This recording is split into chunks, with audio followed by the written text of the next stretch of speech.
May nga po Negros. Ini ang Digicast Negros X. Ang nagapanguna nga napulo ka mga balita sa isla sa Negros ang amo ni gadulong sa inyo. Updin niyo kami via Facebook, YouTube, kag sa among website www.digicastnegros.com. Kag sarama kayo malato sa Kika Channel 11 sa Kabangkalan City, Himamaylan City, kag Banwas ang Ilog. Kag yari na ang top 10 nga mga balita sa Negros subong adlaw. Duha na lang ka mga cruise ang FD St. Peter II gikan sa Cadiz City ang missing. Survivor nagstorya kung paano nagkaluwas. Tumandok sa Carlota City, top 1 sa physician licensure examination. Ulihi nga inadlaw sa voters registration sa Bacolod sa USLS na. Mayor Halandoon kag anay Mayor Honrado magasambuha sa pagkaalkalde sa Carlota City. Pet Park ginbuksan sa isa ka mall. Inatanan sa Digicast Negros X.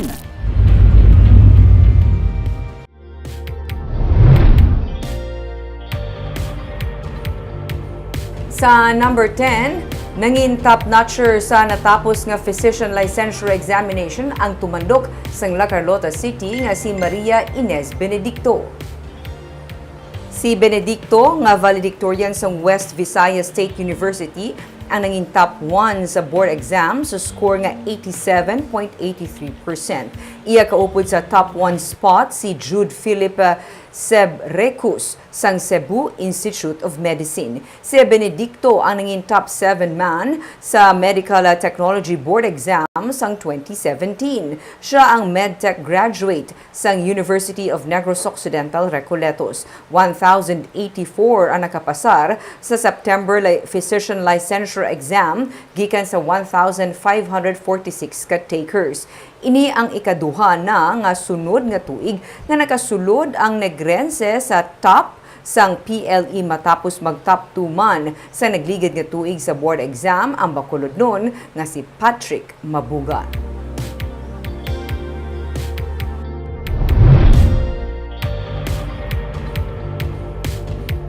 Sa number 9, pila ka mga ospital sa Negros Oriental ang halos puno na bangod sang parayon nga pagsaka sa COVID-19 cases. Temporaryo na nga suspend sang Silliman University Medical Center sa Dumaguete City ang pagbaton sa COVID-19 patients bangod sa naglapot na sa critical capacity sang ospital. Inibangod ba sa parayon nga pag-spike sang COVID-19 cases sa Negros Oriental. Sa public advisory sang SUMC, fully occupied na ang ilang mga beds kag yara naman sa critical level ang ilang resources. Magluwas sa SUMC, 3 pa ka mga ospital sa Negros Oriental ang yara na sa masobra 90% ang isolation bed occupancy rate o kung halos puno na. Sa latest data, 469 tanan ka mga bagong kaso ang nagdugang sang kahapon. Yara na karon sa 1,505 ang active cases sa subong sa Negros Oriental para yun man ang pagsakas ang kaso sa Negros Occidental kag Bacolod City. Sa datos ng DOH Region 6, 302 ang bagong kaso sa Negros Occidental kahapon. Yara na sa 3,470 ang active cases sa probinsya. Naglapaw naman sa 2,000 ang active cases sa Bacolod nga nadugangan sa 132 ka mga bagong kaso sang kahapon. 2,112 ang karon active cases sa Bacolod.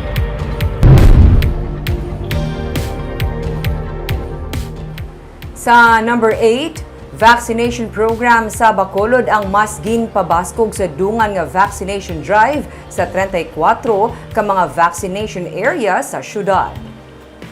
Mas nangin masako ang katapos ng Emergency Operations Center para sa simultaneous nga 2-day grand vaccination drive sa 34 na tanan sites sa Bacolod. Sa bag-o ginbuksan nga vaccination center sa 888 Chinatown Square Mall, dulungan man nga ginpatgayon ng vaccination program sa mga barangayan, patigayon nga mobile vaccination drive, drive-through vaccination, kag pati ang 24 o 24-hour vaccination program sa tuyo man nga mapadasig ang pagpalabot sa bakuna para sa mga eligible population nga target mabakunahan sa syudad. Para sa pamulako ang benepisyo sang bakuna, agud nga mapangapinan ang pumuluyo kontra sa makamamatay kag makalalaton nga variants ng COVID-19. Sa Oktubre 1, ang gintalana nga ikaduha nga adlaw para sa Grand Vaccination Drive sang syudad. As of September 1 to 24, naglabot na sa 112 ang COVID-19 related deaths sa syudad. Kadaman sa mga napatay ang wala mabakunahan o kung hindi fully vaccinated. Sa number 7,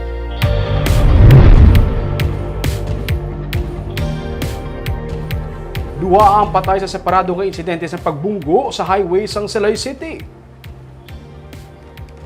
Patay ang 70 anyos nga si Ricardo de Vinagracia nga sakay sa bisikleta matapos mabungguan sang kahapon sang bus ng Valacar Transit sa highway sakop sang barangay Ginhalaran sa Silay City. Sunod kay Lieutenant Colonel Robert Pitate, hepe sa Silay PNP, nagadalagan sa pareho nga lane ang bisikleta ni de Vinagracia.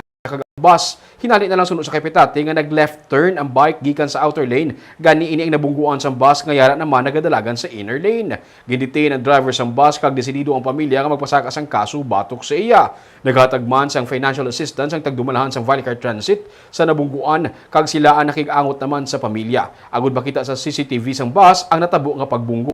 Samtang patay ang nagadala sa motorsiklo nga si Jemar Panes matapos ini magrekta nga magbunggo sa truck nga may karga nga tubo sang Sabado sang gabi sa highway sakop naman sa barangay E. Lopez. Sunod sa kay Pitate, naflatan sang goma ang truck kag iniyaman sang early warning device pero posible wala ini makita sang biktima bangod sang kadulom sa lugar. Gani siya ang nagrekta kag nagbunggo. Dead on the spot si Panes bangod sang pagbunggo. Desidido man ang pamilya sang biktima nga magpasaka sang kaso sunod sa pulis.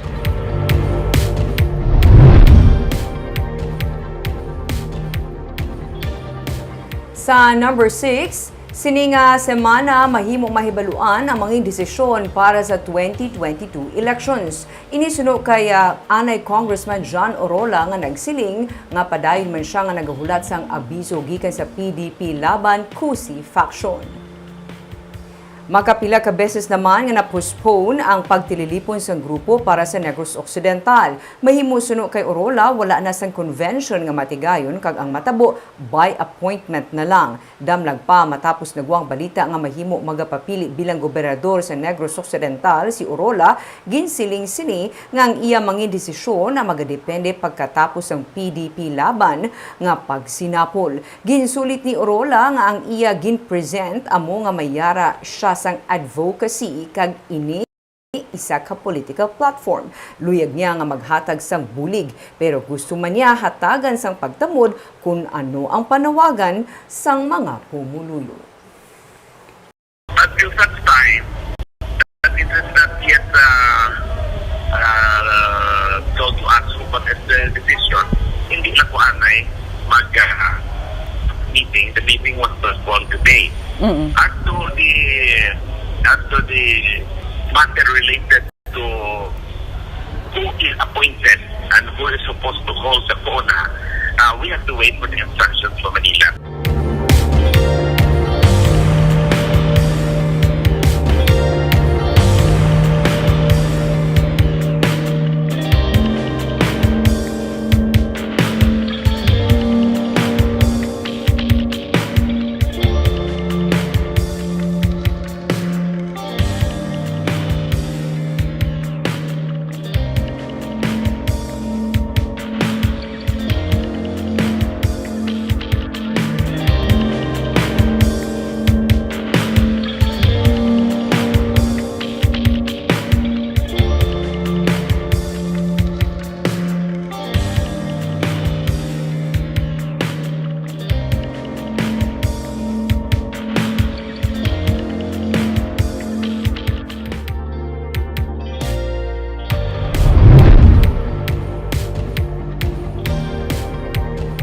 Sa number 5, sa Carlota City, ginapaabot ang pagsambuha ni Mayor Rex Halandoon kag ni Anay Mayor kag sa karon Councilor Demi John Honrado.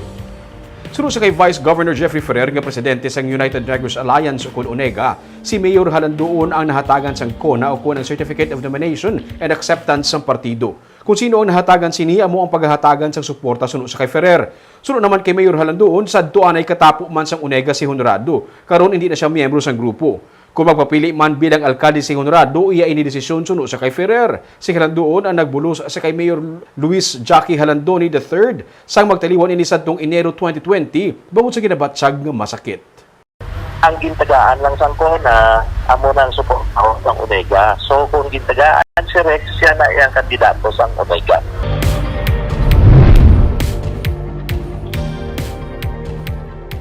Sa number 4, nabilin nga 4 ka adlaw para sa voters registration sa Comelec Bacolod ang mas gindagsa.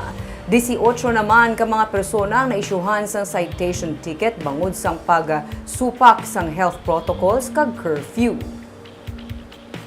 Halin sa University of St. LaSalle Coliseum, nag-idas ang linya sa mga luyag magparehistro sa nabilin nga 4 ka adlaw sang Comelec voters registration.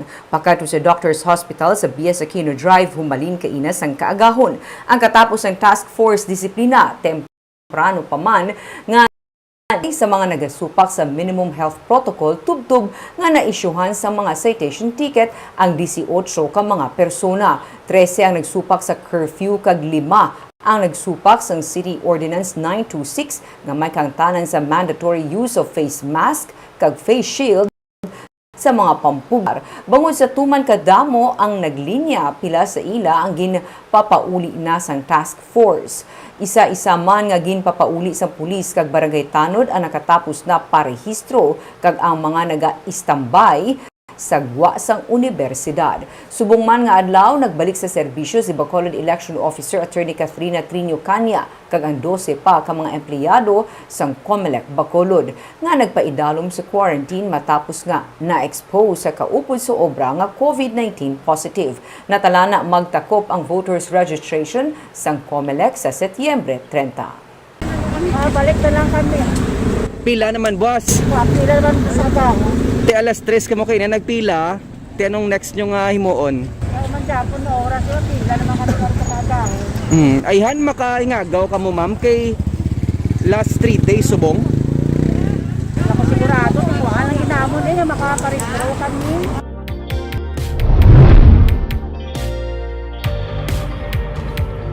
Sa number 3, Philippine College of Physicians Negros Occidental Chapter nagapaandang pag nagapahalong sa publiko nga inigid mangin kampante ilabi na karon nga mas nagadala pagid ang pagdamo sang kaso sang COVID-19. Sunod sa kay Dr. Ronel Sario, ang presidente sang PCP Negros Occidental, sa ilang nga datos hindi magdubo sa napulo ang nagakapatay sa kada adlaw sa Bacolod ug Negros Occidental bangod sa COVID-19. 93% sa mga nagtaliwan ang wala na bakunahan sunod sa grupo. Kung sa bulan sang Abril, na-record ang pinakamataas nga kaso sa COVID-19, ang sitwasyon subong hindi maglayo. Kag kung parayon ang nga maging kampante ang pumuluyo, mas magadala pagid ang sitwasyon. Puno ang mga ospital bangod kalabanan subong critical o kung severe cases. Naglabot na sa 85 ang yara sa waiting list sa isa ka ospital sunod sa Cesareo. Dugang pa niya, pinamilya na ang infected. Kung tani ang tagsa-tagsa, magabutang sa iya ko galingon sa ECQ mode o kung ang pinakamataas nga community quarantine classification. Hindi naman abi sa sitwasyon sa ekonomiya subong, masarangan pa ang mga lockdown. May panawagan man ang mga doktor sang istikto nga pagpatuman sa health protocols, ilabi pa sang curfew, dapat maging agresibo kag proactive ang pagpatuman sini. Protocol, yes. Kada inang gathering, hindi makita natin dito sa social media, damo, yapon ka, tipon, may ka-birthday celebration, may nagalagaw-lagaw, nagpangaping-api. Ang mindset na lang yung tao mismo ang mahambal nga daw lockdown mindset. Basic yung mindset ang muna nga mahambal. Kasi bilang yapon na daw sa wala lang, madamok na madamok. Ang doon lang, man gusto tayo is ang implementation sa mga ordinances na bala. Daw ka hindi ka makita.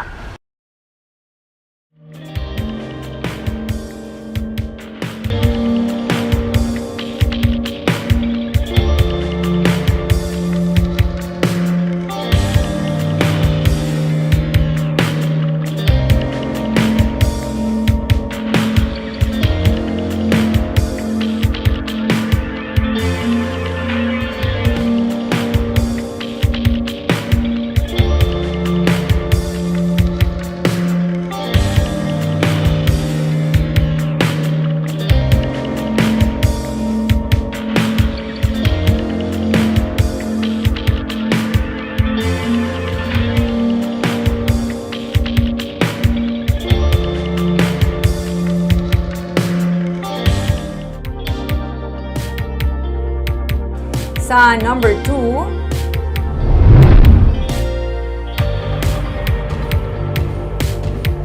Risk classifications ng isa ka lugar ang dapat nga i-consider sa inugpatuman nga face-to-face classes.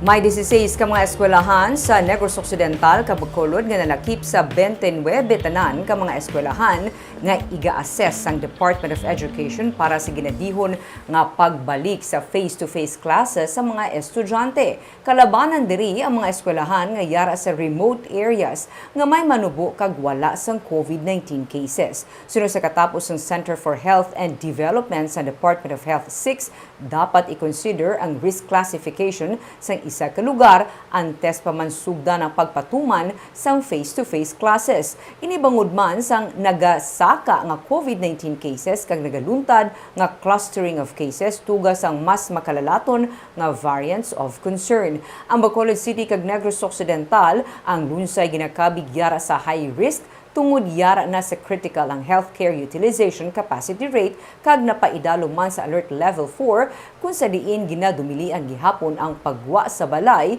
sa mga 18 anyos panubo kag 65 anyos pasaka pati na ang may comorbidities kag nagabusong. Ini magluwas lang kung sila ang may importante nga trabaho o kung mga balaklon. So, dapat i-consider naton ang risk classification kung may clustering of cases bala sa amo na nga barangays nga covered sa aton nga schools. And of course, damo siguro nga factor, no, hindi lang areas, pati ang pag-ideal bala ang setup na, no, sa aton nga mga eskwelahan na ma-follow bala ang minimum public health standards, no.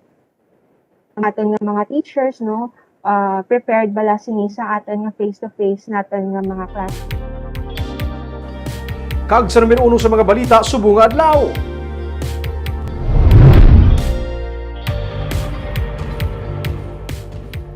May duha pa ka missing gikan sa siyam ka mga missing ang mga crew sa isa ka fishing vessel nga gikan sa Cadiz City kag naglugdang sa baybayon sang Carles sa Iloilo. Isa sa mga survivors tagriya nga bangod sa pagpanghawid niya sa isa ka banyera, nakaluwas siya sa trahedya. Yaring report.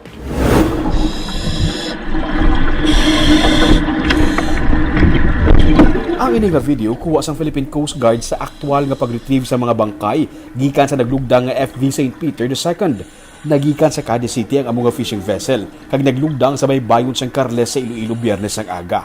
25 ang nakasurvive, siyam ang missing. Amat-amat na nga nakala-retrieve ang mga bangkay sang missing sa sulod mismo sa naglugdang nga fishing vessel.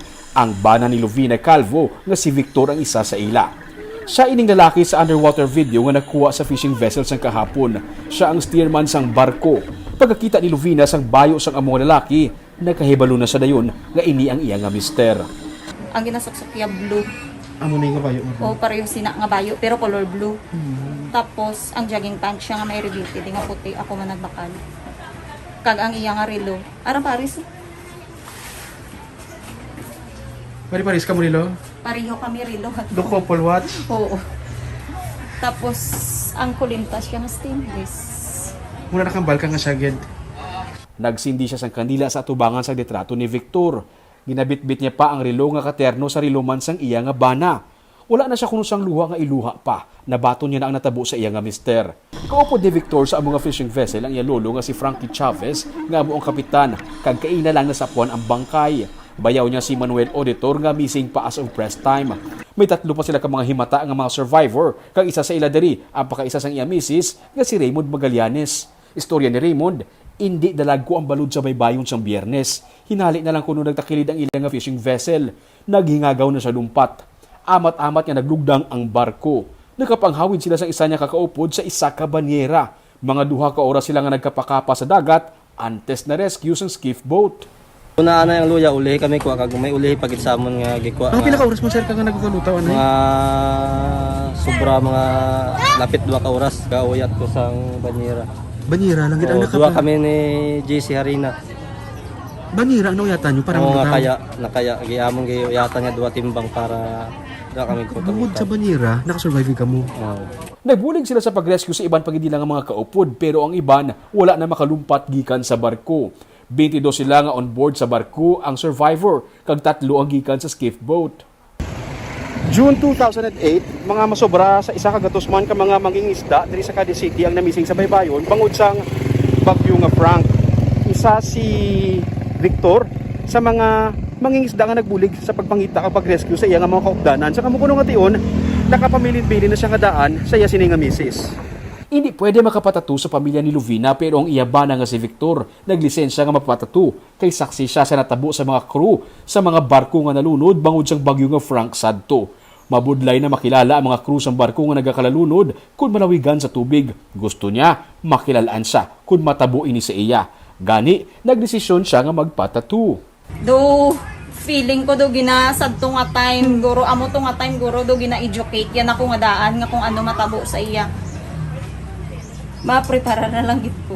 Tapos ang tato iya ang balya mapatato ko ang akong tato sa likod ko ibutang ha. Kung ano man gid ang matabo sa akon sa uli nga adlaw kung sa dagat man lang gid ko matabo. Pangitaan na ang akong tato.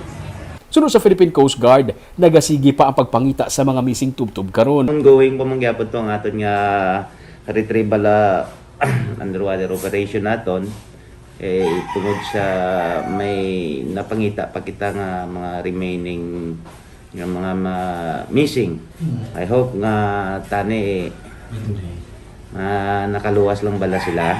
As of press time, Sanday Manuel kag Julian Dungog na lang nga cook sa barko ang missing. Sa good vibes, good news para sa mga pet lovers, may yaras ang isa ka pet park na nagbukas sa isa ka mall sa Bacolod. May report si Romeo Subaldo.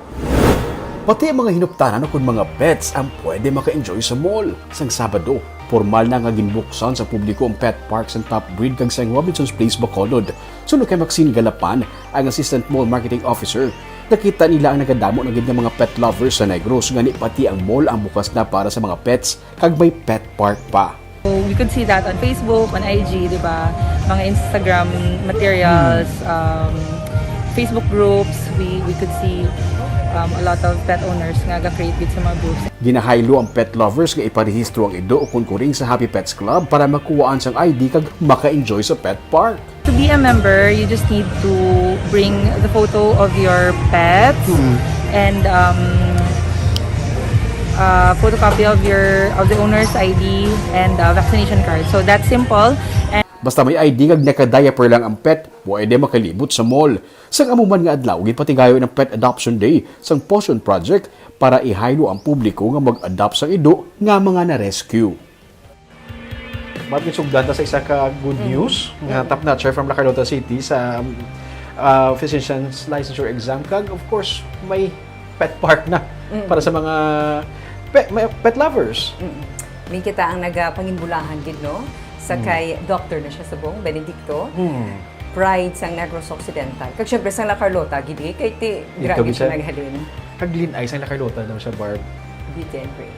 Beauty and Grace. Amo na nakita ko sa mga Facebook na comments. Kag mayugid nga may good news na sa tunga sang nagkakatabo. Isang mga balita ka stressful. Dugangan pa sang ini nga si tragedy. At least may ara gyapon kita para gusulod nga maayo nga balita.